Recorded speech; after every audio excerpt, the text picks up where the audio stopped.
Today, the story I'm going to read is called Last Stop on Main Market. See all those people there? They're going to go to the market.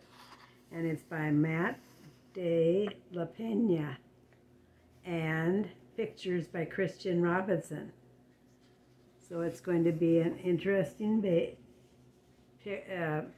book about going to the market. For Luna and her two grandmas, Ronnie and Grace. For Nana, CR. So that's what her grandma is called, is CR or Luna. Ronnie is also a grandma. CJ pushed through the church doors, skipped down the steps. There he is, skipping down the steps. The outside air smelled like freedom, but it also smelled like rain, which freckled CJ's shirt and dripped down his nose. How about it? Must have been a day that was rainy or something. He ducked under his Nana's umbrella, saying, "How come we gotta wait for the bus in all this wet?" So it was raining. "Don't you see that big one drinking through a straw?" CJ looked for a long time, but he never saw a straw. And I can't see a straw either, do you? In these pictures, I don't see a straw. From the bus stop, he watched water pool on flower petals, watched rain patter against the windshields of a nearby car.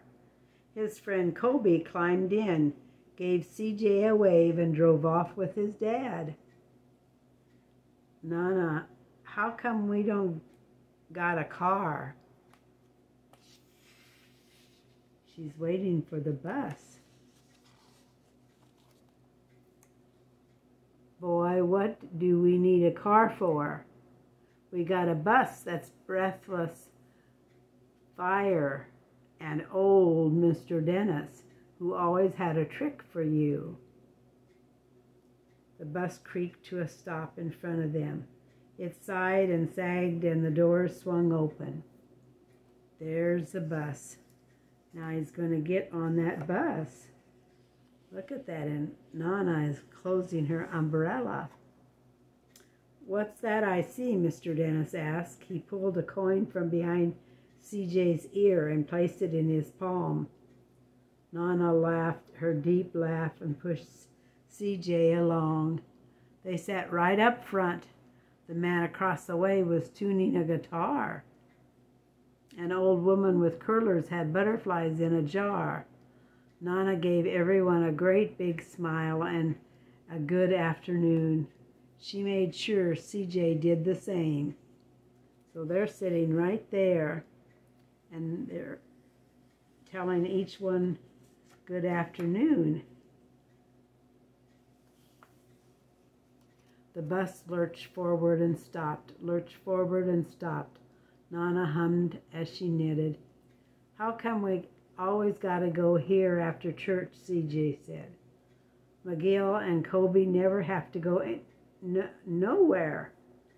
"I feel sorry for those boys," she told him.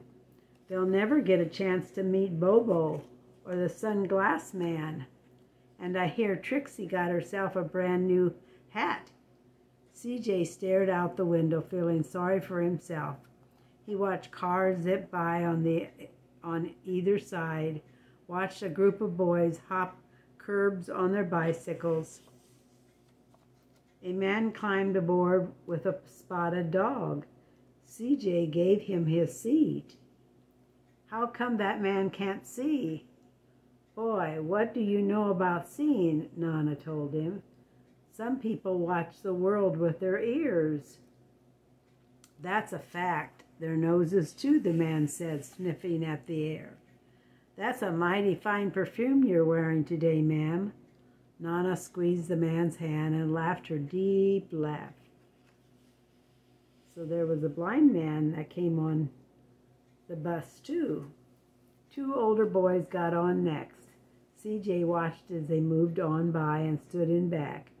"Sure wish I had one of those," he said. Nana set down her knitting. "What for? You got the real live thing sitting across from you. Why don't you ask the man if he'll play a song?" There they are. CJ didn't have to. The guitar player was already plucking strings and beginning to sing. "To feel the magic of music," the blind man whispered. "I like to close my eyes." Nana closed hers too. So did CJ and the spotted dog. They all closed their eyes. And in the darkness, the rhythm lifted CJ out of the bus, out of the busy city. He saw sunset colors swirling over crashing waves, saw a family of hawks slicing through the sky, saw the old woman's butterflies dancing free in the light of the moon. CJ's chest grew full, and he was lost in the sound, and the sound gave him the feeling of magic. So the man playing the guitar helped him feel better in the end.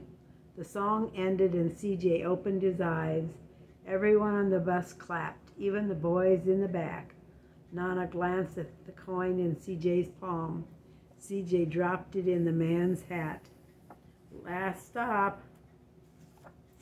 "On Market Street," Mr. Dennis called. CJ looked around as he stepped off the bus. Crumbling sidewalks and broken down doors, graffiti-tagged windows and boarded-up stores. He reached for his Nana's hand. "How come it's always so dirty over here?" She smiled and pointed to the sky. "Sometimes when you're surrounded by dirt, CJ, you're a better witness for whatever beautiful." CJ saw the perfect rainbow arching over their soup kitchen. He wondered how his Nana always found beautiful where he never even thought to look.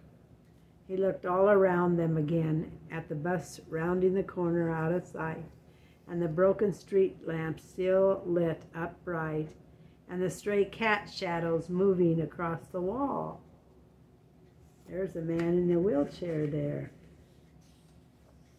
When he spotted their familiar faces in the window, he said, "I'm glad we came." So they went to the soup kitchen, is where they were going to have some food. He thought his Nana might laugh, her deep laugh, but she didn't. She patted him on the head and told him, "Me too, CJ. Now, come on." So in there they went, and where are they sitting? Do you see them at all? They're helping. They're helping serve the food right up there at the table. Just look at him. So now they come on, and there they are.